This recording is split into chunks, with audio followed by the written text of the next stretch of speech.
2023 NFL Draft coverage on Keon Sports is brought to you by Hinckley Roofing. Founder of Hinckley Roofing, Steve Walkuski Sr., with years of roofing experience, moved to Hinckley, Ohio in 1958, the home of the Buzzards. Steve is looking to build a company driven on service, quality, and integrity. Hinckley Roofing is a family-owned and operated business serving the northern Ohio area since 1958. Mention Keon Sports when you call for a 10% discount. Got you covered Medina, with everything from blinds, custom bedding, and shutters to shades and drapery. They have it all. Check them out online at www.gotchacovered.com/Medina or call them at 330-446-3647. That's 330-446-3647. TNT Construction. TNT Construction is a private family-owned construction company located in Berea. TNT provides residential and commercial remodeling, construction, and building services to clients in Cleveland and all of Northeast Ohio. Pulp North Olmsted. Hey North Olmsted Eagles fans, former NFL player and Eagle alumni Matt Rothram wants to see you at Pulp North Olmsted. This delicious and healthy meal phenomena is exactly what North Olmsted needed. From wraps to bowls to smoothies and everything in between, this is the perfect healthy option for the person on the go. Stop in and taste for yourself at 27650 Lorraine Road in North Olmsted. The store is at the corner of Porter and Lorraine, right around the block from North Olmsted High School. Stop in before the game this week. And JBL Roofing and Construction. JBL was founded by the Lewis family of Kent, Ohio in 2005 to provide residents with a reliable, professional, and high-quality level of service. Fast forward to today, JBL Roofing and Construction has become one of Northeast Ohio's most trusted roofing and siding companies, performing the highest quality of work on over 3,000 roofs and projects. Welcome back for another day of 2023 NFL Draft Prospect Rankings here on the Keon Sports YouTube channel. Of course, once again, you saw the article all the way up to number 4 on the offensive tackles list here on KeonSports.com. And now, hopefully, you've made your way from that article to this video. If you're just now tuning into this video, first make sure to go back and see the other rankings. But of course, if you looked at that already, you know what 3 guys are probably coming up here in the top 3. I've probably thrown some surprises at you guys and maybe some of my rankings at other positions. This one might have been a little bit more straightforward at offensive tackle. I promise, at other position groups, I will make sure to throw some more surprises at you. But as we jump to number 3, Broderick Jones of Georgia. He is typically a top 3 prospect on the board for the vast majority of people out there. Really comes down to a couple guys, and I think that he is just a slight bit behind my top 2. There's maybe a slight bit of a gap there, but certainly one of the top 3 players when it comes to his talent there at the tackle spot. His great size, coupled with elite athleticism, I think his pass protection is the best part of his game because he stands his ground well, and he's extremely tough against the bull rush. He also does a great job latching on to the defenders he's up against and really secures his blocks. Jones is developing his technique still, probably has not yet maximized his strength, size, or power either. So that's encouraging for the team that gets him, that there's still a lot of room for growth compared to what they already saw at Georgia. And he was already really talented, really effective during his time for the Bulldogs. As a run blocker, Jones could still improve at turning defenders, and I think he could play a bit meaner. If he plays a bit meaner, I think he could really elevate his game. I think at times isn't physical enough, but as, like I said, he maximizes that strength, size, and power, maybe that demeanor will turn as well, and if he adds that nastiness in his game, he is going to be a force to be reckoned with. Now, he should remain at left tackle, especially in a pass-heavy offensive scheme. Again, mostly right-handed quarterbacks out there in the league, so operating on that blind side, I think he's going to do a good job of keeping your franchise quarterback upright. My player comparisons for him, Charles Cross, as well as Thayer Munford. Now, Charles Cross, I think that has to do with that mobility, that athleticism. Cross, actually, again, a guy who was drafted in the first round by Seattle last season, and I think Jones could certainly match what he was able to do in the first year and the talent that he really has. I think Thayer Munford maybe comes back to not just the size that he has and maybe still developing into that, but really trying to maximize that strength and power. Thayer Munford was a pretty decent sized prospect, a good player, but in his last year at Ohio State was not nearly as effective when he moved inside. He's a guy who really didn't maximize the ability that he had, and I think Jones, not quite to the same level, but again, he still just hasn't fully hit his full potential. My projection for him, he'll be a top 20 pick. He's going to be a first-round guy. Best fits for him. Pittsburgh, they need an offensive tackle, whether at left tackle, at right tackle. I think he'd just be a guy that you can select and get him on the football field if you're Pittsburgh.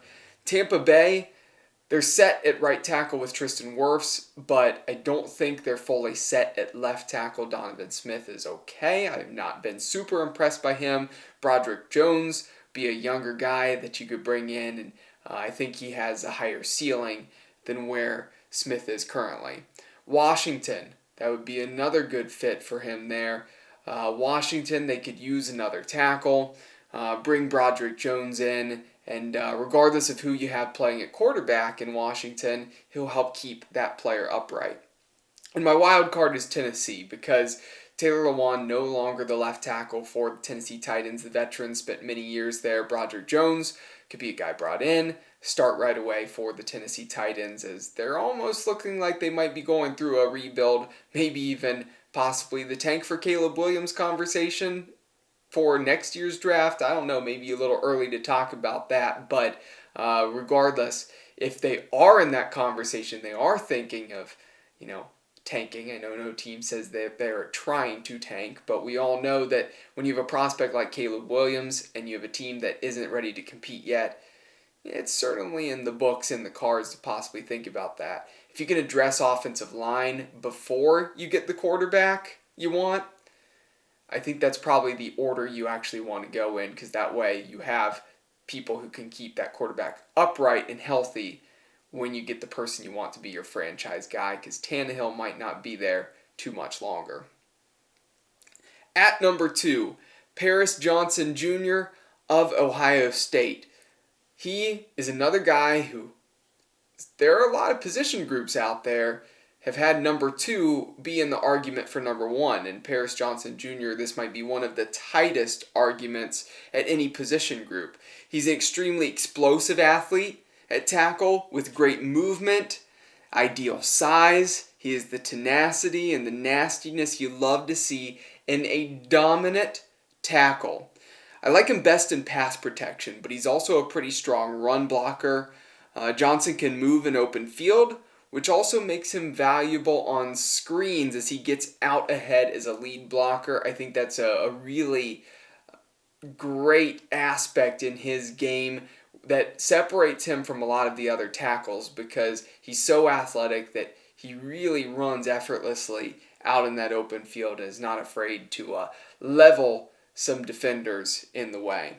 So Johnson could increase his upper body strength. I still think there's room to increase that, which would help him in the NFL.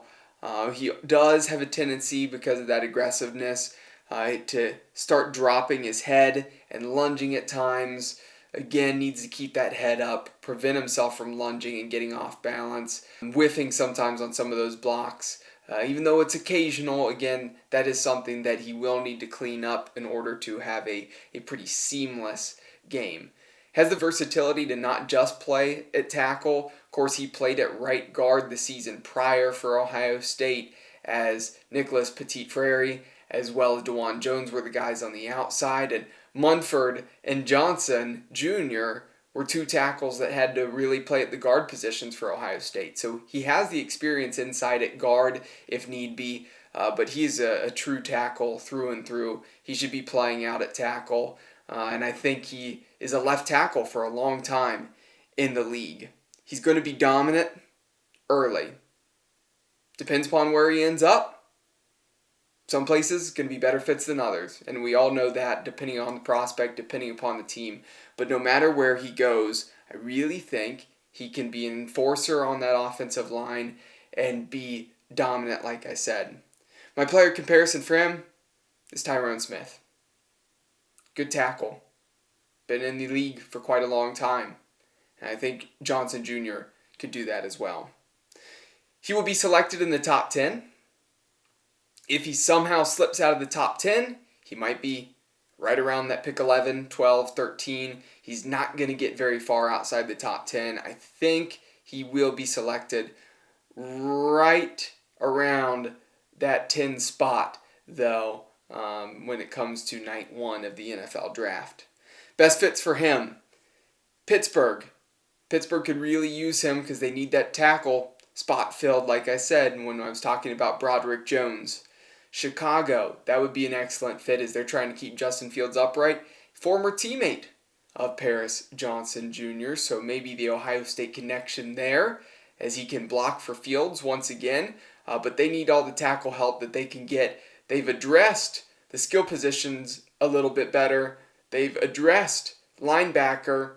So the Chicago Bears, it's time to start looking not only at the defensive line, as we talked about the defense, it's time to look at the offensive line as well. Paris Johnson Jr. would significantly improve your offensive line. New England, the Patriots, they could use a tackle. He'd be a good fit with them.